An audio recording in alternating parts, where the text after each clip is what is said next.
ஆயிரக்கணக்கான மைல்கள் தொடர்ந்து பறக்கக்கூடியது தான் புறாவினுடைய சில வகை இனங்கள். இந்த புறாக்கள்னால அதிக மணி நேரம், அதிக நாட்கள் நெடுந்தூரத்திற்கு பிரயாணம் செய்ய முடியும். இதனால தான் கிரேக்கர்கள் பண்டைய காலங்களில் தங்களுடைய செய்திகளை புறாவினுடைய கால்களில் கட்டி தூர தேசங்களுக்கு அனுப்பிட்டு வந்தாங்க. பரிசுத்த வேதாகமத்தில் தாவீது தனக்கு ஏற்பட்ட நம்பிக்கை துரோகத்தினால் இருதயம் கலங்கி உடைந்து போய் எனக்கும் புறாவினுடைய சிறகுகள் இருந்தால் நலமா இருக்கும் என்று எண்ணுகிறார். தாவீது 55ஆம் சங்கீதத்திலே சொல்லுகிறார், எனக்கு புறாவை போல சிறகுகள் இருந்தால் நான் எங்கேயாவது சற்று போய் இளைப்பாறுவேன். அலைந்து திரிந்து வனாந்திரத்திலே தங்கியிருப்பேன். பெருங்காற்றும் புயலும் வரும்பொழுது அதற்கு சீக்கிரமாய் தப்பி புகலிடம் தேட தீவிரத்திருப்பேன், விரைந்திருப்பேன் என்று சொல்லுகிறார். தனக்கு ஏற்பட்ட நம்பிக்கை துரோகம் எப்படிப்பட்ட நபரிடத்தில் இருந்து என்றும் இதே சங்கீதத்திலே தாவீது குறிப்பிடுகிறார்.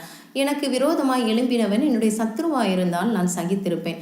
எனக்கு விரோதமாய் பெருமை பாராட்டினவன் என்னுடைய பகைவனாயிருந்தால் நான் அமைதலாயிருப்பேன்.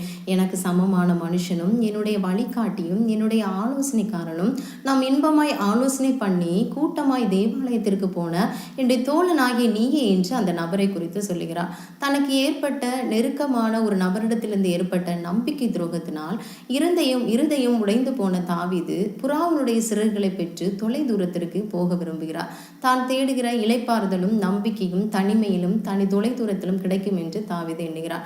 இதே போல் உங்களுக்கு நெருக்கமானவர்கள், நீங்கள் நன்றாக நம்பியிருந்த நபர்கள், நீங்கள் யார் என்று உங்களை நன்றாக புரிந்து கொண்ட நபர்களிடத்திலிருந்து வந்த நம்பிக்கை துரோகத்தினாலே இருதயம் உடைந்து கலங்கி போயிருக்கலாம். என் வாழ்க்கையிலே என்னை சுற்றி இருக்கிற பிரச்சனைகளை எந்த நபரும் புரிந்து கொள்ளவில்லை என்று எல்லா நபர்களையும் வெறுக்கிற ஒரு நபராகவும் தனிமையை விரும்புகிறவர்களாகவும் மனுஷ சஞ்சாரம் இல்லாத இடத்திலே போய் தங்கியிருந்தால் நலமா இருக்குமே என்று உங்கள் இருதயத்திலே நீங்கள் கலங்கி கொண்டிருக்கிறவர்களாகவும் இருக்கலாம். தாவீது இப்படியெல்லாம் புலம்புகிற தாவீது தான் இதையெல்லாம் செய்வதனால் எந்த பலனும் இல்லை என்று உணர்ந்து இந்த அதிகாரத்தினுடைய இறுதியிலே அவரே பதிலையும் சொல்லுகிறார்.